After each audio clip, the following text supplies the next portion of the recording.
នេះជាគម្រោងសាងសង់ព្រះពុទ្ធបដិមាអង្គតូចៗចំនួន 84,000 អង្គសម្រាប់តម្កល់នៅតាមជញ្ជាំងខាងក្នុងខឿនក្រោមបល្ល័ង្កព្រះពុទ្ធបដិមាកម្ពស់ 108 ម៉ែត្រលើខ្នងភ្នំបូកូព្រះពុទ្ធបដិមាអង្គតូចៗនេះនឹងត្រូវរៀបចំតម្កល់តាមជាន់តាមថ្នាក់ដូចខាងក្រោមថ្នាក់ទី1មាន2ជាន់គឺមានជាន់ទី1និងជាន់ទី2ថ្នាក់ទី2មាន2ជាន់គឺជាន់ទី3និងជាន់ទី4ថ្នាក់ទី3មាន2ជាន់គឺជាន់ទី5និងជាន់ទី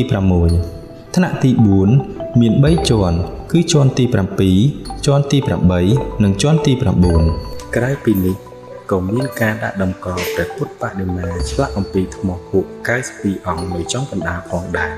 ពុទ្ធបរិស័ទអាចចូលរួមចំណែកក្នុងការកសាងនេះតាមរយៈការជាវព្រះពុទ្ធបដិមាអង្គតូចៗដោយការជាវអាចចរិតឈ្មោះបានមិនថាជាឈ្មោះផ្ទាល់ខ្លួនឈ្មោះអ្នកមានគុណឬឈ្មោះមនុស្សជាទីស្រឡាញ់បច្ចុប្បន្ននេះទាំងព្រះសង្ឃ